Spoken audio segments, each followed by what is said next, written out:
What does Tennessee's special election teach us? Welcome to Law and Society. Please subscribe.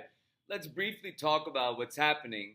The political winds are shifting leftward, and we saw that in this election, special election in Tennessee's 7th congressional district, where while Matt Van Epps, the Republican, won, Afton Bain outperformed the Democrats in that district because Donald Trump won that district by 22 points and Afton Bain lost it by less than 10 points.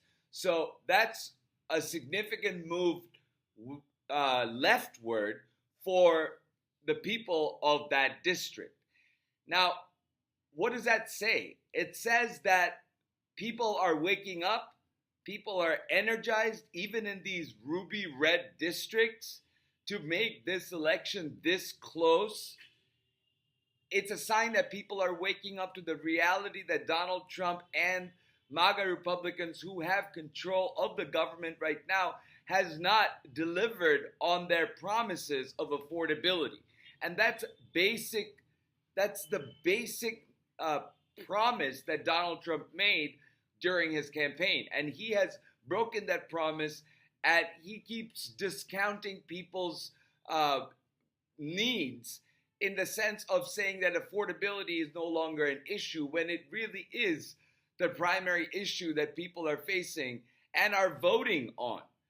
And so Democrats have to keep pushing the message that we need to have an affordable cost of living. We need to have basic healthcare. We need to have assistance for the disabled and for the poor. We need food assistance. We need to have the Social Security. We need to have these basic American safety nets, a stable job market, a living wage. These things are what we need to keep to the forefront, keep bringing it to the forefront.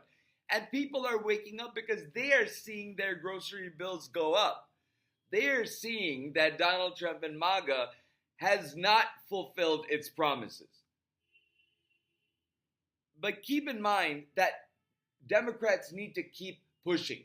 Even with this momentum, Democrats need to push harder. There's more work to do. More attention needs to be paid to these candidates and campaigns, and that needs to start now instead of waiting. As Afton Bain says, that she is not waiting. She's not going to stop advocating tomorrow. She's not going to stop talking about the people's needs tomorrow just because she lost this special election.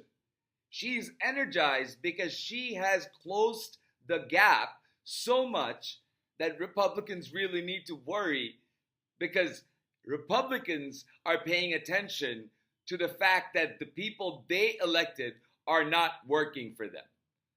So pick your candidates. Like I pick Fred Wellman for Missouri's 2nd District. He's a decent man. He's a veteran. He's somebody who has been a consistent, outspoken critic of the MAGA movement that keeps destroying America from within. He is a patriot. He's somebody who saw what was going to happen and what was coming when Donald Trump posed a threat to our democracy, and he has been speaking about it from day one. So he's somebody that understands what Americans need, how veterans are being treated by this regime, and I believe somebody who understands what Missouri's 2nd District needs more than the incumbent Republican in that district. So that's just one race.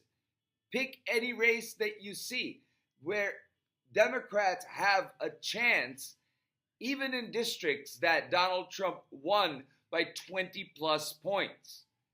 And it's time for Democrats to really, be bold in how we go into the election season of the midterms. With that said, keep your eyes out for any elections that's happening. throw your support behind Democratic candidates now.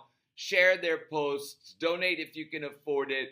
And if you are in their districts, then energized by being part of the grassroots community that grows in this coming year. So Democrats can take Congress, hopefully both chambers, but most definitely the House of Representatives.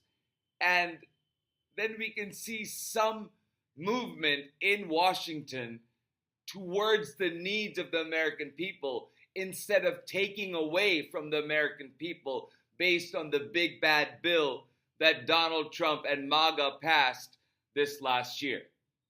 With that said, thank you for listening, and please remember to like, share, and subscribe, and I'll talk to you soon.